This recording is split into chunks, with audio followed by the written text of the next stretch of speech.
This is Distant Replay, the podcast that goes back in time to relive all the greatest events that we witnessed in sports. From upsets, to championships, to cultural moments, we discuss it all. Coming up on today's episode. Base hit loaded, one out. Infielders are sort of halfway at second and short. Pena in the chance. The Twins are going to win the World Series. The Twins have won it. It's a base hit. It's a 1-0 10-inning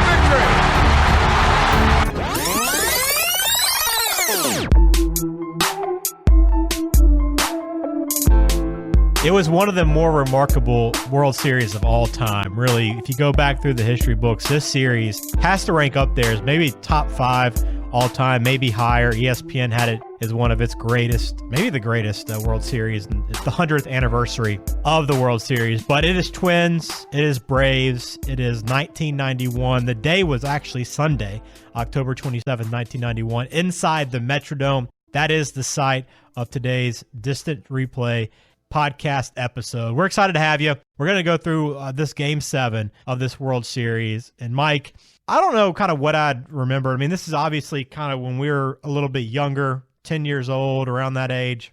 And I was at least kind of starting to watch baseball and kind of familiar with it and definitely not into it and couldn't name you a bunch of players.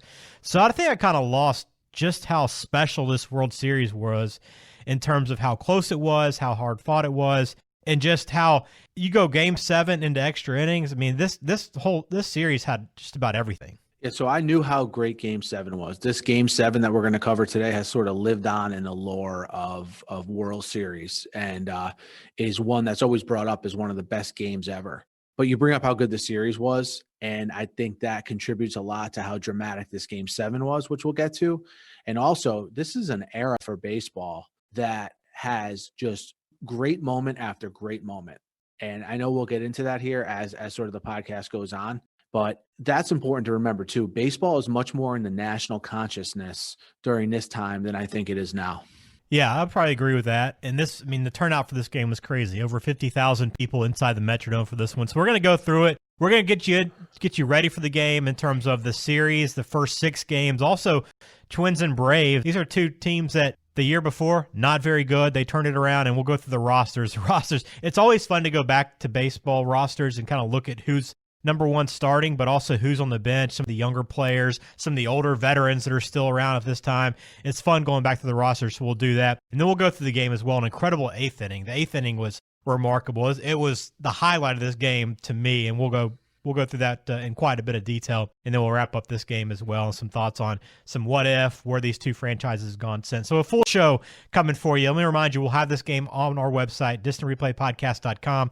We'll put it there. We'll archive it so you can watch it as it aired on CBS. It'll be there as well, but you can connect with us on Twitter, Instagram, and also YouTube. Every episode is also up on YouTube as well if you prefer to listen there. So please subscribe, leave us a review. We would appreciate that.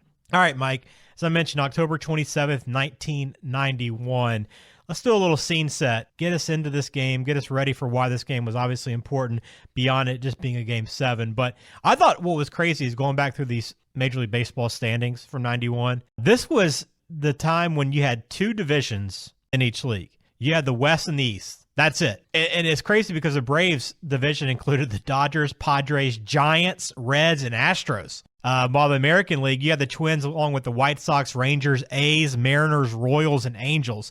I mean, if you look at these divisions now, it makes no sense. Yeah, it makes no sense at all. So as a reference point, remember that 1993 pennant race between the Giants and the Braves? Yeah. Where I think the Giants won 102 or 103 games and didn't make the playoffs. So that's what we're talking about here. Division races between Atlanta and San Francisco. But you bring up the divisions, and we have to bring up, first and foremost, this was known as the worst to first World Series because both teams finished dead last in 1990. I know that. I didn't realize that going back and doing some research on this game. That's pretty remarkable because that obviously rarely happens in baseball ever. I mean, it's happened a couple times since, and the only team that's won a World Series going from worst to first since this time is the Red Sox.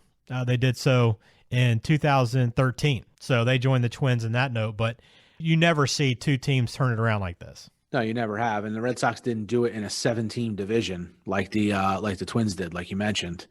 And this World Series, part of what made it great was, you had a younger sort of up-and-coming team in Atlanta and an established veteran team with the Twins, and sort of the clash of differences between them. And it just was a series I remember at the time. It was very anticipated. And wow, we got, a Twins team that had some success, a Braves team that has had no success recently. And it was just a lot of demand for, hey, what's going to happen here? Yeah, and you mentioned the Red Sox didn't go up against a 7-team division. That division that year, the West and the AL, every team finished 500 or better in a 7-team division. I mean, how stupid is that? And the Twins came out on top of that. So that's how big of a comeback it was and turnaround it was for the Twins heading into this postseason. And the other side on the Braves, too, we talk about the Twins a little bit, but now let's look at the Braves, because the Braves, this is a very, very beginning of their really dynasty over the next decade plus. And it really all started with a couple of moves. Really, the roster, obviously, with the pitching. But I think you first started Bobby Cox, right, Mike? Yeah, Bobby Cox was made the general manager in 1985 of the Braves.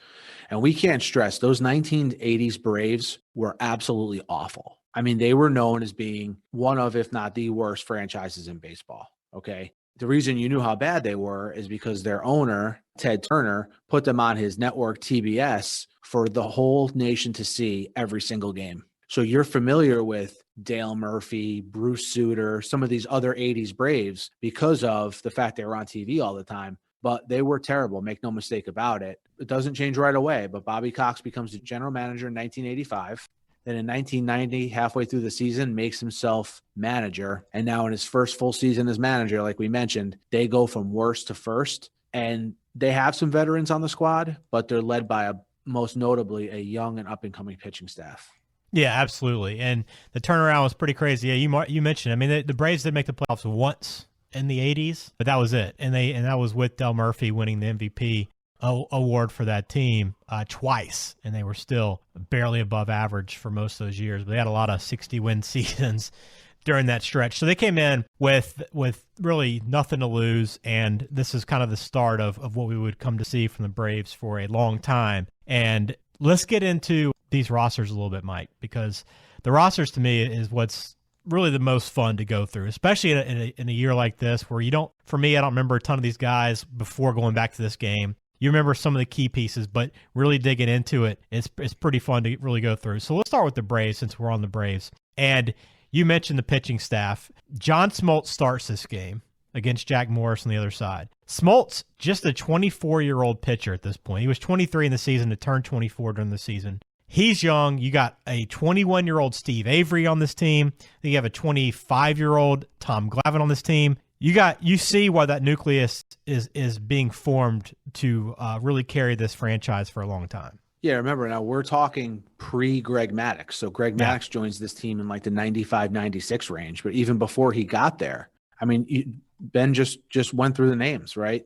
You have three guys, 25 years or younger, okay, who are pitching at a very high level. You sprinkle in veterans like a Charlie Leibrandt, an Alejandro Pena, you sprinkle in veterans like that. And this team was led by their pitching staff and defense. No mistake about it. Let's look at the starting lineup for the Braves here. Lonnie Smith led off. Good speed. Terry Pendleton, who won the batting title in the NL that year. Great third baseman. I love Terry Pendleton growing up. You had Ron Gant in the middle of this order. And Ron, I mean, this is an era, Mike, when most guys, look like they were beer drinkers in a softball league a lot of times. Ron Gant was different. That guy was built, was just jacked, very lean. He stood out in terms of physique from everybody else. Yeah, one of the announcers hit it on the head during this game that every time he hit the ball, it seemed like he scorched it. Yeah. Like he was one of these first guys I could remember that for the day and age struck out a lot. But when he did make contact, like watch out. It was either a screamer in the gap or it was a home run. You mentioned Terry Pendleton, a favorite of mine as well, just a professional hitter. That's what you think of when you think of Terry Pendleton, solid third baseman. Also, you had solid veterans like a Sid Bream, Rafael Belliard, Lonnie Smith, like you mentioned, a young 25-year-old power hitter named David Justice, who I think people will be familiar with. Yeah, he won Rookie of the Year before. You did. You had a 23-year-old Deion Sanders, who was a part-time player for this team. And you had a second baseman who kind of burst onto the scene during these playoffs, a guy that looked like a Little League player, pretty much. Their middle infield with Mark Lemke at second and Belliard. I just remember thinking, wow, those guys don't look that much different than me when I was like 10 years old watching the game. Yeah, no question. Lemke was, he was one of a kind. And any Braves fan loved Mark Lemke, no doubt. I mean, look at the bench for the Braves was what kind of surprised me, because you had Vinny Castilla on this roster, which is crazy. As you mentioned, Deion Sanders was on this roster. And this was Vinny Castilla's first year. I mean, this guy kind of grew into being a power hitter and stood out with the Rockies. But you go down that bench a little bit, and there's a lot. I recognize a lot more names on the Braves than I do the Twins, and it kind of speaks to where we are with these two teams. This is kind of the end of the Twins era and the beginning of the Braves era. A lot of these Braves guys we kind of grew up with, whereas the Twins players kind of moved on to other teams and went their own way after this. But this roster, as you mentioned, was pretty solid for the Braves top to bottom. On the Minnesota side, fewer names that I recognize, Mike. Dan Gladden led off for this team, and obviously had a big impact in this game. But beyond him, the heart of this order is really the nucleus of the Twins. When you think Twins, you think of Chuck Knobloch at this time, Kirby Puckett. Is he Mr. Twin, Kirby Puckett? Is that fair to say? I think so. Maybe Harmon Killebrew for all the really old school fans. Yeah. But if you're a recent, this generation Twins fan, I think Kirby Puckett's the guy, as they say. Yeah, and then Kent Hrbek, your boy. Kent Hrbek, man, what an old school player. He was, man. You talked about like those guys that look like they came right out of a bar softball league before. Yeah. Well, he had that look to him, man. But all kidding aside, a great hitter. One of the best signs in baseball history was, I can't remember if it was this series or the World Series in '87, but an opposing fan held up a sign that said, "Hey, Hrbek, buy a vowel," because he spells his last name Hrbek. But you mentioned this Twins roster, a lot of hard scrabbled veterans joining Kent Hrbek, whether it was Kirby Puckett or Dan Gladden, like you mentioned, or Chili Davis, who was a solid DH that I think we all know. A young up-and-comer in Chuck Knobloch, who was only 22 years old in this game, a name that I think people will remember. Coming from a neighborhood where I grew up around a bunch of Yankee fans, the third baseman when I was growing up was Mike Pagliarulo for the Yankees. He's the third baseman on this team. So like you said, a bunch of guys with a lot of experience. The pitching staff led by none other than Jack Morris. Jack Morris, man. If it was the 80s or early 90s and you had a big game that needed to be pitched, Jack Morris was the guy that you wanted on the mound, and we'll get to him a lot during this game. The young up-and-comer for this team pitching-wise was Scott Erickson. Yeah. You probably remember the name Scott Erickson. He had 20 wins that year, too. Yes. 20 wins at 23 years old. Yeah. But you look at their roster, I mean, you have to be a pretty hardcore baseball fan or a little bit older to recognize a lot of the players on this team. As you mentioned, there's only a handful of guys that were really up-and-comers at this time.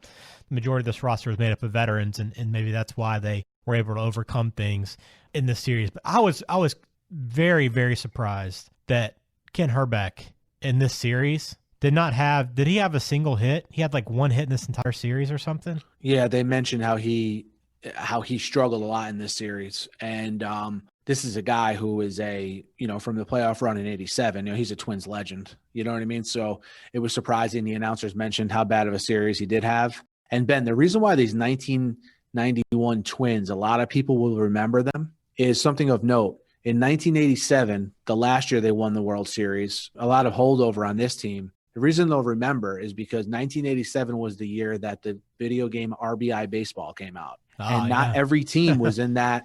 Not every team was in that game, but the Twins were. And back then, they still had Ken Hrbek, Greg Gagne, Dan Gladden, Kirby Puckett, and Gene Larkin.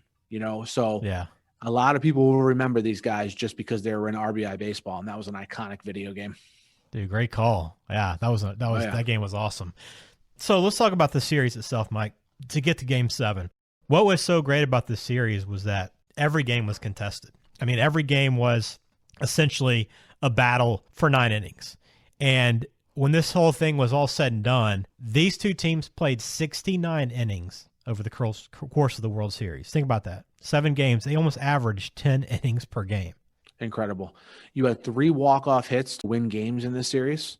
As Ben mentioned, several of the games went to extra innings. And it was just, again, it was a series that was already a classic series before we even got to Game 7, right? Do you agree with that? Even if Game 7 had been a normal game, which it was anything but, as we'll get to, this is still, I think, considered a classic series. Yeah, say it was a 5-1 ball game in Game 7. Yeah, I think you'd still look back and say, wow, this was pretty unbelievable series and one that ranks up there. Yeah, the big thing was you had every home team winning up to this point. So Twins win the first 2, Braves win 3, Twins come back and walk it off. I think that Game 6 was probably, if you think back to the series, Mike, the one highlight I think you always think about, right, is Game 6. Yeah, the Puckett home run to win the game in extra innings. Yeah. It's definitely the highlight that gets played all the time. And remember, the home team had won all games in the series 5 times before this Game 7. What I found astounding was that only one time did one of those teams, home teams, win the Game 7. And that one time was the Twins in 87. Yeah. So again, I sort of stumbled over that, but the home team had won every game in the series 5 times before this Game 7, and only one time had the home team gone on and win Game 7, and it was these Twins in 87. Yeah. Yeah, they showed that stat during the game, and I was, it kind of caught my attention like it did yours. I mean, to see that play out, and you kind of thinking, okay, the Braves got to like their chances in this one, and it could have gone either way. So that kind of sets up where we are. And Jack Morris, by the way, had already started twice in this series. This was his 3rd start. This guy was a workhorse. Smoltz had started one other game in this series, Game 4, was turning around and starting Game 7 in this one. So interesting rotations for both these teams. Obviously, a totally different era of baseball in terms of building out your rotation and your starting lineup. So let's talk broadcast, Mike. This was CBS. I mean, when we've had a lot of CBS games on this podcast through the first 46 episodes, but I had kind of forgotten how involved CBS was with baseball because it's been years since that's been the case. Yeah, it has, and I completely forgot too. When I think of this day and age, I think of more like NBC with the baseball broadcast, with like a Vin Scully on the call with Joe Garagiola or something. You see all the old baseball tapes, but this was a CBS broadcast. Legendary Jack Buck as the play-by-play, Tim McCarver as the analyst, and Jim Katt as the sort of sideline reporter. Yeah, this would be Jack Buck's last World Series too. What a way to go out. Man, what a way to go out. And it was fun listening to him. Very old school guy, man. Very old school, but one of the legends in broadcasting. The radio broadcaster in the series too, by the way, was Vin Scully and Johnny Bench on CBS radio. How great would that have been to listen to? That's another, just Hall of Famers everywhere. Dude, all over the place, yeah. Jack Buck, of course, the father of Joe Buck. Right. And Jack Buck and Joe Buck both working World Series with Tim McCarver as the analyst. Yeah, pretty crazy. All right, so let's jump into this. The CBS broadcast, by the way, we open up with Pat O'Brien. We're going to zip past Jim Katt. You got to let me. I love Jim Katt. That's fair, because I did ask you beforehand. Wait, who was the guy on the side, the reporter for this game? Because CBS didn't font anything in this game. Like they may have had 7 or 8 total graphics in 10 innings of World Series baseball. Like legitimately, literally. And I kind of caught his name, but it was the audio was very loud in the dome, so not everything was clear. Katt was really good, but you pointed out how big of a legend this guy was, because I wasn't really aware. Yeah, so I'll give you some quick hits on Jim Katt for those not familiar. Number one, he's a Twins legend, right? So we got a Twins legend doing the sideline reporting for a Twins game. And I know it's not a sideline because it's baseball, but I don't know what else to call him. Now, Twins legend, pitched 25 years in the major leagues. And also, modern-day Yankees fans will know him well because he was the analyst on the Yes Network during a lot of their heyday run here in the 90s and 2000s. So Jim Katt spans a lot of generations, and it was good to see him on the reporting for this game. Yeah, he looked pretty young for 53 in this game to me, but he pitched in 4 decades, Jim Katt. He started his career in 59. Pitched a couple of games with Washington. I guess it was the Senators at that time in 59. Yeah. So he started with the Senators, and he finished his career 4 decades, in his 4th decade pitching with St. Louis is where he finished it. So That is a remarkable career, and I was not aware at all of Phil Katt, or Jim Katt now, but I am at this point. So Phil Katt. Appreciate that. Thanks for schooling me on that, Mike. 'Cause I had literally had no clue about Jim Katt. But yeah, he was on this game, and I guess he had about 4 or 5 reports throughout the game, so they used him a little bit. But we started off this broadcast too, Mike. Off the top, CBS comes in. We cannot avoid Pat O'Brien. Guy was doing every pregame hosting job, especially on CBS. He was everywhere to be found, every sport. Yeah, so if you follow this podcast, we did a lot of early 90s college basketball, right around college basketball season this year. We did the North Carolina, Michigan National Championship. We did Duke UNLV Final Four game, and he was on all those broadcasts, and he's on this one too. So big game, CBS, early 90s. He's gonna be the pre and post game guy. He will indeed. So we hop into the game. You had Bobby Cox on one side too. We'll point out Tom Kelly was the manager for the Twins at this time. He would manage them for a long time, 86 to 2001. He was a manager. Also played for the Twins. So he was a big part of this Twins. He was a Hall of Famer for the Twins. Hey Ben, I got a. Of course, I got a Tom Kelly story. Okay, what do you got? Okay, so Tom Kelly is from South Amboy, New Jersey, which is the town next to where I grew up. And the thing was back then, if you knew an older person that went to St. Mary's High School in South Amboy, New Jersey, like Tom Kelly, they all knew Tom Kelly. So Tom Kelly was like, "What? Oh yeah, my mother went to high school with Tom Kelly," and I was like, "No way, get out of town."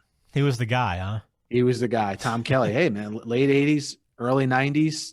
Tom Kelly was, hey, he's a Hall of Fame manager. Tom Kelly. He was born in Graceville, Minnesota, but yeah, as you mentioned, grew up in New Jersey, attending St. Mary's High School. We learned a lot about New Jersey and the 80s and 90s, Mike, from you, so we appreciate it. You got that? Say, you weren't expecting that Tom Kelly poll. No, I was not expecting that, so I'm glad I did not skip over the Twins manager. So game-wise, let's get some thoughts. And again, we're not going to go into anything in this game. Let's just kind of go through here. But the pitching was the story in this game, obviously. Jack Morris, it's a guy that I think he had 10 complete games over the course of the 1991 season. So he's a guy that went in expecting to pitch deep in a ball game. Smoltz, again, a young guy, but had electric stuff. Both teams got their first hit in the second inning here. Is very much pitching dominated this. The notes I had early on in this game were not even really game related. They talked about the winner's share in the World Series for this year. It's about 130,000 the players got as their share of winning the World Series. In 2018, I didn't see the number for 2020 this year. I don't know if it's going to be different because of the season being shorter or whatever, but went back a couple of years. 2018, winner share was 415,000. So it's almost tripled over the last, 25 plus years. Yep. Yeah, I remember thinking, though, that winner share, I thought that was a decent amount of money for back then. But that's probably corollary to what it is now. You mentioned Smoltz and Jack Morris. These guys, for lack of a better way to put it, are two pitchers that when I think of them, they just have brass balls on them. That's it. Yeah, that's what I think of when I think of these two guys. They are the two. You can make an argument. These are two big game pitchers of two straight generations that you think of when you think of a big game pitcher. Jack Morris in the 80s and early 90s, and Smoltz throughout the rest of the 90s. Coming into this game, Morris 6-1 in his career in the postseason. It's his third start of the series, as you mentioned before. As far as the first 3 innings of the game, besides for what you mentioned with the share of World Series money, I noticed that Tone Loc Wild Thing was Dan Gladden's walk-up song. Yeah, it was great. That was pretty awesome. I had to go right to Google and see when that song came out. It came out in 1989. Yeah, I was going to say it had to be right around there. And good point on the winner share being, when you look at it relatively speaking, it was a huge amount. And just to give you some perspective, I looked up salaries real quick. David Justice that year in 91, again, granted, second year, but he was rookie of the year before. David Justice made $296,000 that year.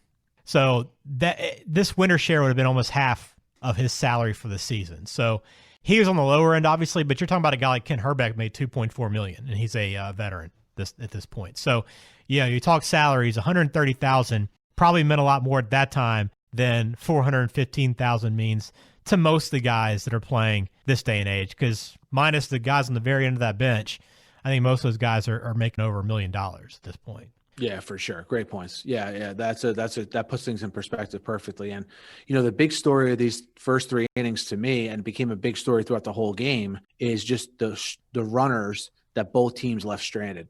These teams had opportunities starting with early in the game to tack runs on, and couldn't do it. No, they couldn't, and that was the story throughout. And another note I had too is, we mentioned Kirby Puckett almost being Mr. Twin. This is his first at bat coming up after that walk-off. Man, that place went crazy. I mean, these fans absolutely cherish Kirby Puckett. Let me tell you something, man. That shot they showed right before we got to, Pat O'Brien, of course, at the beginning of the game. Yeah. The shot they showed of the Twins fans sort of getting riled up for the game, that looked like, there's not many baseball stadiums where I think of like, hey, that's intimidating to play. But that stadium was huge for a baseball stadium, and it was packed. Over 55,000 in baseball. I mean, what most baseball stadiums now hold about that, right? I mean, for the most part. But it's something about how they were right on top of the field, it seemed like. We had that big dome. I think the dome, it kind of, it definitely amplifies the sound. Yeah, there's just something about it. And I don't know if it was because, and I wonder this too, Mike, as fans, we see so many games on TV now that, not saying they're just another game, but it seems like these events are truly special events because you don't get to see your team all the time. You're not getting out to all these games in person, right? I mean, this is still a huge event just in terms of the sporting landscape, right? Because you don't, like, if you had a World Series game on or on TV, Mike, it was like must-see TV. Now, it still is, but you might have like 40 other things on TV that you can watch if you're not really into baseball. But this was like, okay, there's baseball on tonight. It's going to be one of the only things on TV. You got to watch it. I just think that energy was different in the 90s. Yeah, and I'm not on my phone seeing what someone thought about, John Smoltz's pitch on Twitter. No, I can't click a button and watch Netflix. You're right. This was, if you were a sports fan in the early 90s, you followed the sports schedule and watched whatever the big event was, and the big event here was this game. And if you were a sports fan, you were completely locked in.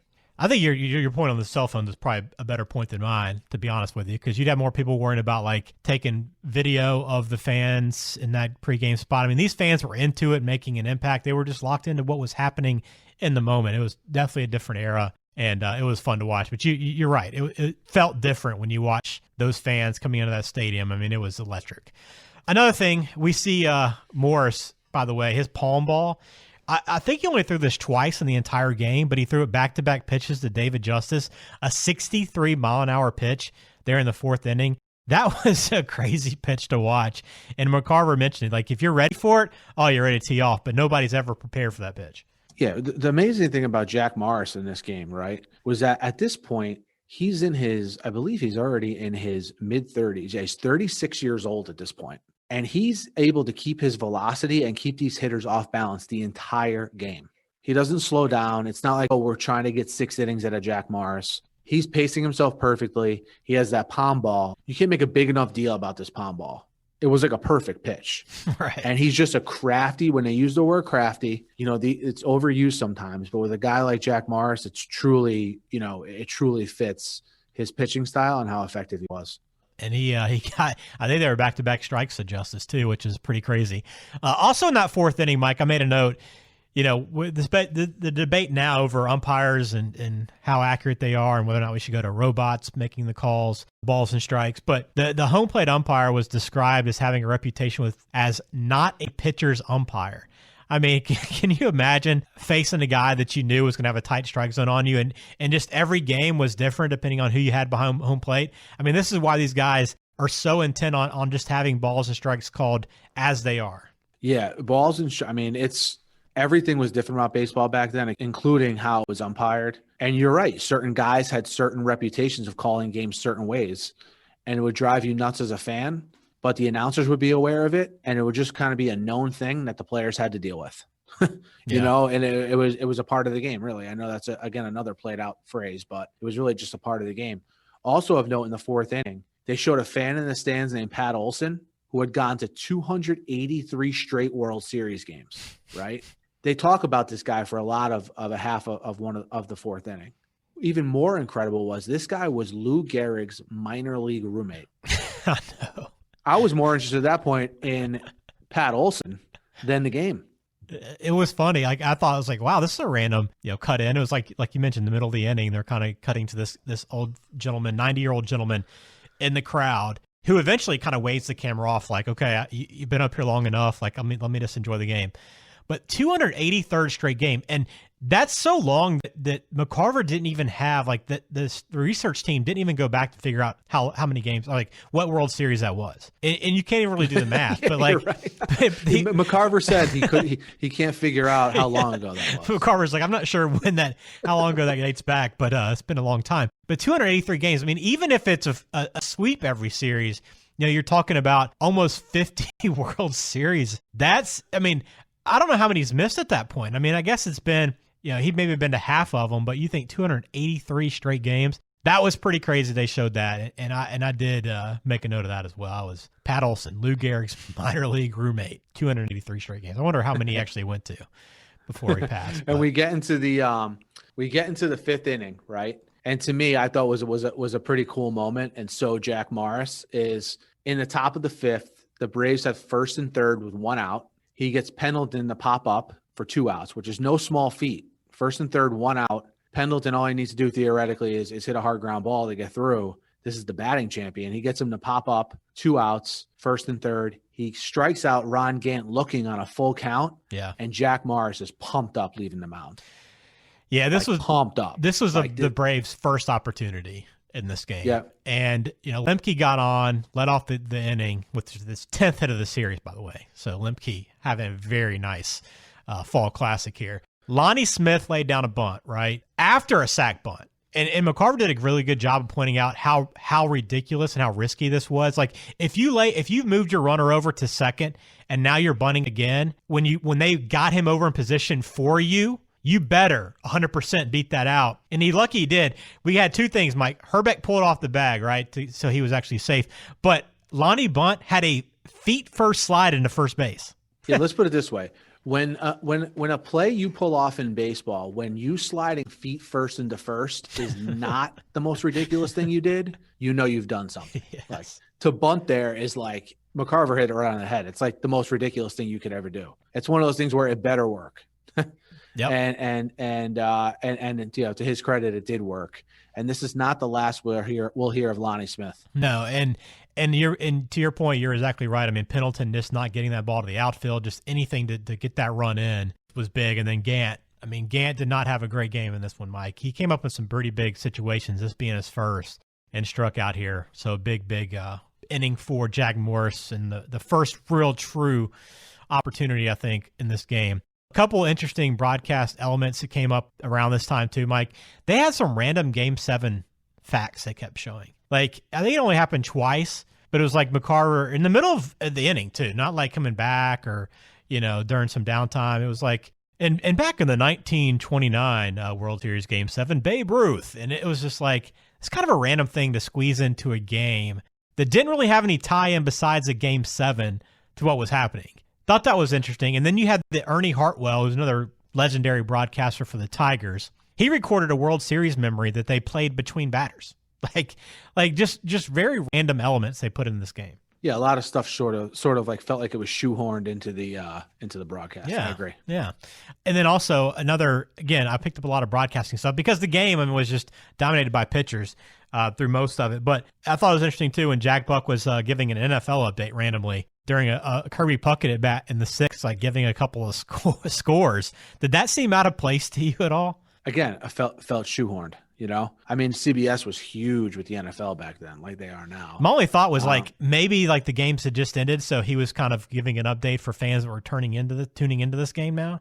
That's the only thing I could think. Like, hey, for those joining us, the NFL game just ended, type of thing. But you know what though? Maybe there's a fact that back then getting scores was a big deal, and that was one of the only ways you could get them. Yeah, maybe. But yeah, the CBS had the NFC back then, and that was sort of the heyday for the NFC as well. Yeah. So we're scoreless through 6 innings of this game. Only the second time in 37 World Series Game 7s it was scoreless through 6. The only other time was 1968. So anything else to add, Mike, before we get to this 8th inning? Nope. Just going into the 8th inning, it's of note going into the top of the 8th that Morris has retired 8 in a row in order here heading into the 8th inning. So this 8th inning is by far my favorite inning of this game. both top and bottom.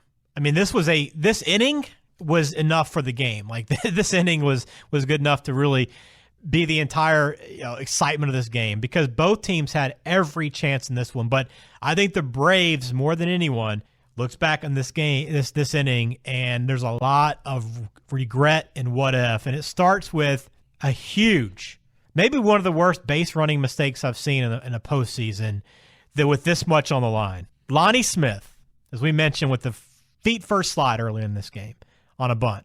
He's at first base when Pendleton comes up. Pendleton drives one to left field into the gap. The one hops that plexiglass wall, by the way, that's in outfield that's you never see in American sports. But plexiglass wall, they're ahead of their time. They were ahead of their time right there.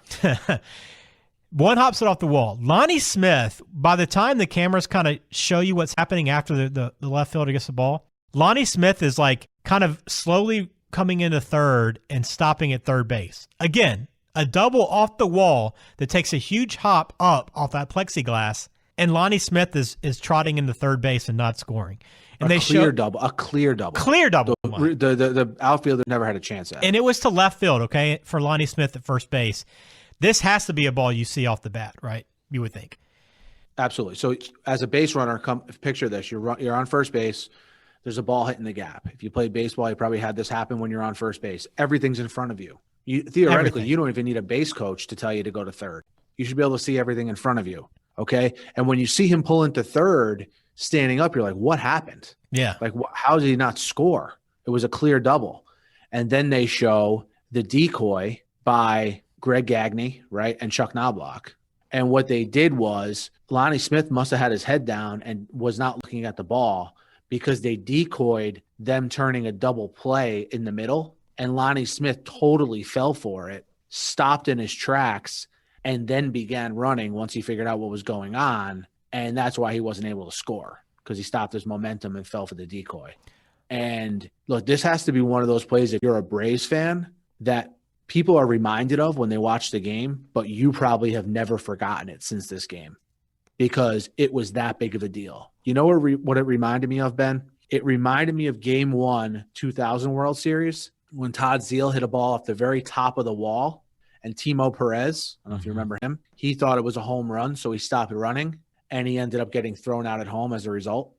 And that sort of, in a series where the Mets needed a break against a Yankees team that was an absolute wagon, that's what I think of when I think of that series, is I think of that play. Now, that play was in a Game 1. This is in a Game 7 where runs are in short supply. Right. And I give all the credit to Knobloch. I mean, he's the one that went to a knee, fake throwing it over. Gagne kind of came over to second to cover, but I just still can't believe that Lonnie Smith, had his head down to where he didn't even see what happened off the bat, but then also was like watching Knobloch there, and then not picking up his third base coach, who, again, when they showed the replay, his third base coach isn't even like yelling at him. Like, his third base coach is just kind of sitting there like waiting for him to come to third base, not screaming like, let's go, like just chewing his butt, because that is the play of the game. And he stops at second, freezes looking for the ball out in the outfield. And by the time he does, I mean, he can only just kind of trot into third, and that's it. There's no chance to score. So you got first and third, or second and third now, because Pendleton got the second, obviously an easy stand-up double, even for Pendleton, who wasn't the best runner. Gant comes up again, grounds out to first. And I don't know, Mike, if you can break on contact there. I don't know. I don't know where Hrbek was in terms of where he was positioned defensively at first, but the ball wasn't hit very well. And I know that Hrbek had to kind of charge it, but it just seems to me like Lonnie Smith's a pretty good runner. You're getting a pretty big lead there and trying to go on first contact. I don't know. I just felt like there's two opportunities there possibly to score. That's a tough one. It is tough. That's a really, really big tough one, especially considering there's no outs. Right. So there's no outs. I don't know. I don't think you're going on contact there. And the infield had to at least be, maybe they're not fully in because, again, they're playing on AstroTurf. So maybe they're kind of midway in, but definitely in front of the base paths or even with the base paths, I think. Tough call there. But looking back on it, it was the only chance they had to eke a run across. So it's easy to say, hey, he should have been off on contact, but he wasn't. It's the second time now where Pendleton in the fifth inning, Gant in the eighth inning, have a guy on third. Yep. And they can't get him across. They walk David Justice. Now the base is loaded, and you got one out. Sid Bream comes up. Sid Bream, who just came off that huge NLCS, the veteran in this lineup. No pitching change was made here too, Mike, which is also a note I made down. We're in the 8th inning here. Jack Morris has bases loaded with 1 out, and there's like no conversation of the bullpen warming up. I mean, this day and age, we'd already be like 4 pitchers in, but to not even be considering a matchup here, I was just like, wow, this is not anything like what we do now. Yeah, because you had Tom Kelly, right, go out to the mound, and there wasn't even a discussion by the announcers, are they going to take Jack Morris out? Because Right. Steve Bedrosian, who was their notable relief pitcher, was warming up. The discussion was Tom Kelly saying to Jack Morris, hey, do you want to face Justice or you don't want to face Bream? Obviously, he walks Justice to face Bream, gets him to ground into the double play to end the inning. And again, another just great moment if you're a Twins fan. And I can't imagine what a Braves fan is thinking at this point. And not just any double play, too, by the way. A 3-2-3 Yes. double play. Herbeck to home, back to Herbeck, perfectly executed. The worst case scenario for the Braves, and they're out of that inning. I mean, I don't know. I don't hear about Lonnie Smith that much in terms of like, that legacy. I don't know how you don't hear it, like a guy that like Bill Buckner, right? I mean, Lonnie effing Smith. That's like, you would think that after watching this inning again, but it's not necessarily the case. And maybe because the Braves went on to have a lot of success, only winning one World Series, but at least they had success beyond this. If not, it would definitely be a different story. But the bottom half of this inning too, Mike, Twins, okay? Top half, crazy. Jack Morris gets out of it. Twins lead off with a single. They fail to get a bunt down, 1 out. Then they have a hit and run that works perfectly. So you have runners on first and third. Now the Braves actually do go to the bullpen. Smoltz gets pulled. Another great outing, though, for Smoltz. 7 1/3. He's responsible for 2 runners, but he hasn't given up a run all game. He's replaced by Mike Stanton, by the way. You didn't realize Mike Stanton went back this far, did you? Yeah, younger Mike Stanton. And Mike Stanton, who would be in a lot of big games for the Braves and then later for the Yankees. He's brought in to face Puckett. He walks Puckett to get to the lefty, Kent Herbeck, with the bases loaded. Yeah. And Herbeck hits one on the screws, but right at Mark Lemke, he forces the runner at second for an easy double play. And that was like a shocking moment to me because I had forgotten all about that play. You had on the top half, you had a 3-2-3 double play. And then the bottom half, you had a 4 unassisted double plays to end the inning. And, to your point, I thought it was interesting too that they brought in Stanton and they got the job done. But I thought it was weird to bring in Stanton and then walk the batter. Like, why not just walk the batter with Smoltz, then bring in Stanton to be locked in to get the next guy? I thought that was interesting. And this is where they actually brought up the Herbeck stat. He was 0 for his last 15 plate appearances and 0 for 8 with runners in scoring position in the World Series. And like you mentioned, he had a good one, but again, didn't come up with anything. And Herbeck, despite, your number 4 hitter in this lineup doing essentially nothing in the series, the Twins were still able to come out of it. But this was an incredible 8th inning in this ball game. And it's crazy that it all happened back to back. And here we are going to the 9th. Absolutely. And you're as we head into the 9th inning, remember Jack Morris is still in the game. Yep. And he just comes in and retires the top of the 9th in order. 1, 2, 3, like it was nothing. And it's like wow, And now we go to the bottom of the 9th. Yeah, and like I didn't think it was made a huge deal out of it, which tells you how good Jack Morris was and what was expected of him. Like if you have a guy who goes 9 shutout innings in a World Series now, even forget Game 7, that's a huge deal. And you are singing that guy's praises. Here it's just like, okay, now we go to the bottom half of the 9th inning, scoreless game in the World Series. But that's just speaks to what Morris was capable of and how often he did this type of thing. 9th inning too, Chili Davis, good at bat, got a leadoff single. And the Braves were in trouble again. A bunt single here, by the way. They kind of bunted towards the second base. One of those very firm bunts that kind of shoots the gap between the pitcher coming off and the first baseman charging. And I didn't really kind of tell what happened, but Stanton got hurt here chasing this bunt down. And that brought in Alejandro Pena to come in. And this is kind of a moment I was like, oh man, you have a guy that's doing a pretty good job in Stanton and a guy that you're counting on, a very good lefty reliever. He gets hurt here and Pena comes in, but he gets another double play to get out of it, a 4-6-3, and then a strikeout. And again, the Braves, they've survived every moment here where they've come back after the momentum was all in the Twins' favor in this Metrodome that was rocking. And they've gotten out of it twice. And you got to feel pretty good as a Braves fan getting to this 10th inning. Like, okay, maybe we got a chance here. Yeah. So just to sort of rewind here, you had the bases loaded in the 8th, right? you had the ninth inning before when Pena came in, we're talking first and second, no out, Yep. and he's able to get out of it, like you mentioned. Now, heading into extra innings, Atlanta's left 8 men on base. Minnesota's left 9 men on base. So again, like I mentioned at the top, this is besides for the Lonnie Smith play and these double plays in the 8th and 9th inning for Minnesota, the runners left in scoring position is the story of this game. So we had the extra innings for the third time in this World Series, Game 7. Jack Morris again, easy work in the 10th. It's a remarkable watching him pitch. He gets to the 10th pretty easily. So we had to the bottom half. And again, we're not even really talking much about the bullpen at this point, too, with Jack Morris and the Twins. There's not really that much discussion on it at all. We get to the bottom half of the 10th. Pena's still in for the Braves. Dan Gladden, top of the order, leads it off. A broken bat blooper into left.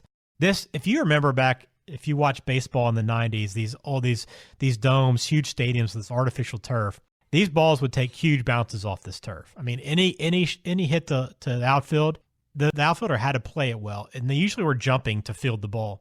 Well, this is kind of one of those situations, this little bloop double or this bloop hit, which, in most cases is a single, bounces over the left fielder's head. I mean, not a big deal. Gant's right there. He fields it. But it gives time for Gladden to leg it out, and credit him for hustling here and getting to second. But how that was a double is beyond me. Yeah, this is a case of Gladden knowing his home field. Yep. And taking advantage of it. Great point. And never busting it out of the box from the word go, knowing there was a possibility he could turn it into a double, and he did that. And it's his third hit of the game, and this must be a moment for Twins fans, sort of the opposite of the Lonnie Smith moment, where you're sitting around with your friends, you're a Twins fan, and you're like, hey, man, remember that Dan Gladden double, how big that was, It was that. I think it has that kind of effect for Twins fans. Yeah, there's always one of those plays, right? And this is kind of that moment. Dan Gladden gets it, but Knobloch lays down a sac bunt as he needed to, moves Gladden to third. The Braves decide with Puckett and Herbeck coming up. You don't want to face Puckett in this situation after what happened the game before and how clutch he's been. You intentionally walk Puckett, Herbeck, and that brings in Gene Larkin, who is pinch hitting here for Jarvis Brown, who was a pinch runner an inning or two before. Gene Larkin, they mentioned, by the way, can't really run because he's got a knee injury. So he's just kind of a hitter, but he is a risk and a liability for a double play because he can't get down the first baseline. And that kind of sets the stage for what's to happen. And you think back to Gene Larkin, what do you remember about Gene Larkin? Is there anything that you remember about this guy? Besides this hit? No, nothing. Did you even remember that he was the guy that had this hit? I thought it was either him or Greg Gagne, if I'm being honest. Okay. So I knew those two names were sticking out to me. And then once I saw Larkin coming up, I was like, okay, it's going to happen now. Yeah, I mean, Larkin was a 7-year player for the Twins, just a very average career, right? 266 hitter. But he came up in the spot, locked in, bases loaded. And I thought it was crazy, too, the defense for the Braves. Pendleton went out to outfield twice to talk to his left fielder and kind of explain what they were doing defensively. And then meanwhile, McCarver's pointing out, you have Lemke coming in at second, but Blauser's kind of staying back. The defense looked completely out of sorts here, but it didn't really matter because first pitch, Larkin's sitting on it. And he had like a Paul O'Neill swing. That back foot kind of comes back over home plate as he hits it. And with everybody playing in, it goes over left field. And Jack Buck has a great call. Knows as soon as it comes off the bat that's ball game, World Series over. Twins walk it off. Yeah, great moment. Metrodome going crazy. A walk-off, extra inning, Game 7 hit. I mean, it doesn't get any better than that. It doesn't. So that was it, a 1-0 victory.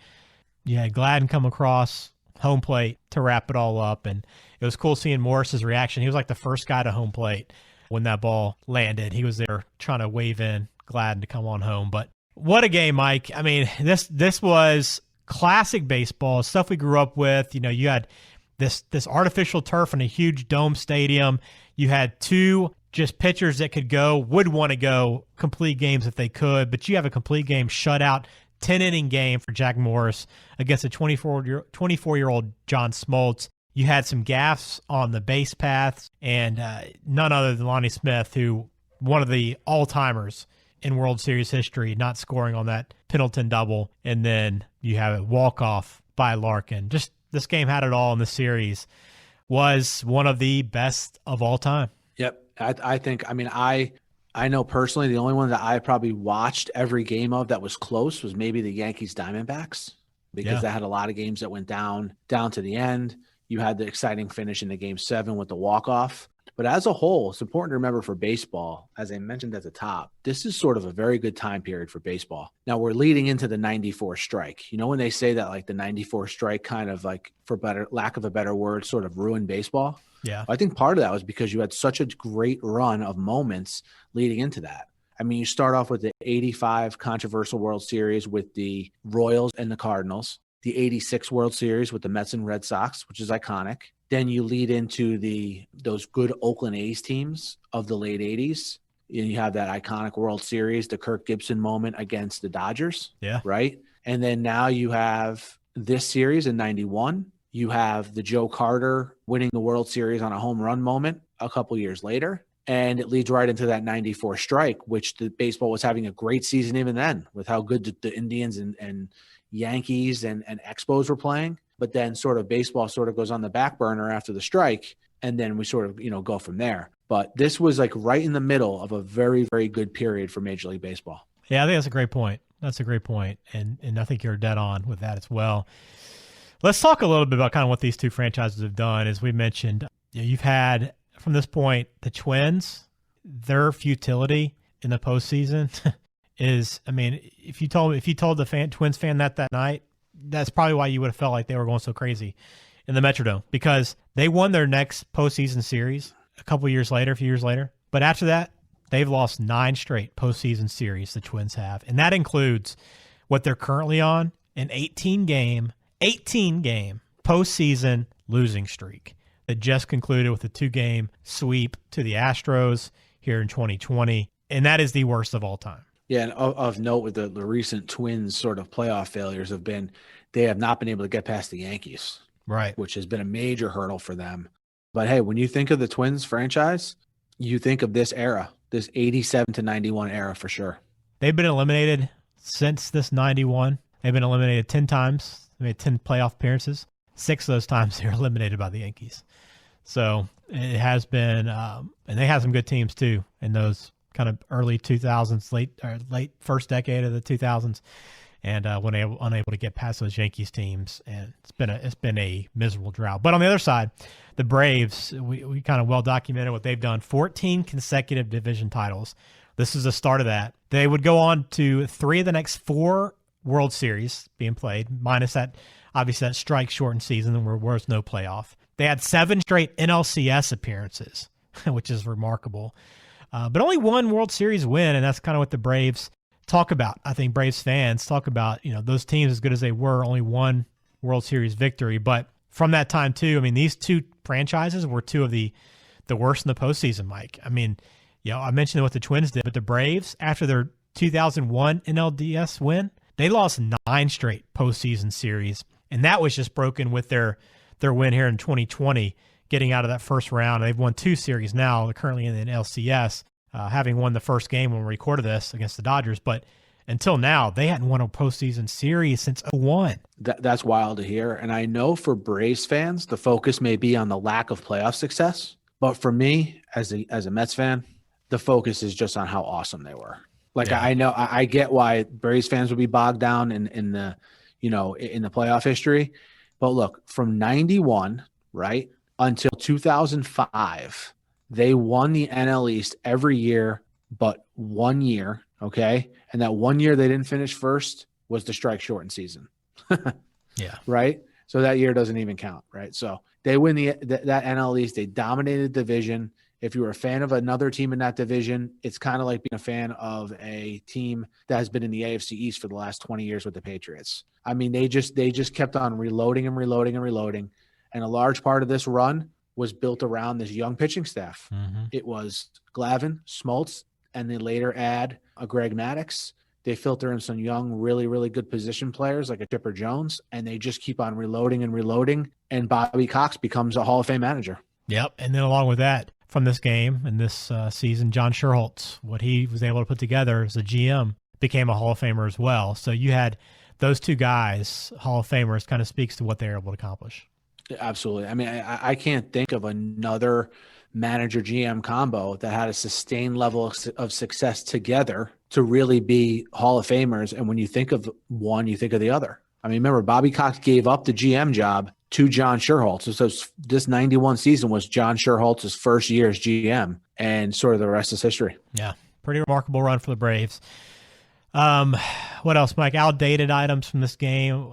Curious what you have. I thought, obviously I mentioned it, but no, like hardly any graphics being used in this game. No score bug going to breaks even. I know we're in an era where there's no time and score in games, in any sport. So there's no upper left with the score bug here throughout this game at all. So you don't know any of that. No pitch counts. Like they don't even font like names. As I mentioned, Katt, I didn't even know who he was because they didn't font him at all. Like there was literally no graphic elements except for like 4 or 5. Fewer than 10 for sure in this entire game, which I thought was crazy. Yeah, especially in baseball, when sometimes you forget how many outs there are. Yeah. Sometimes, quite frankly, you forget the inning.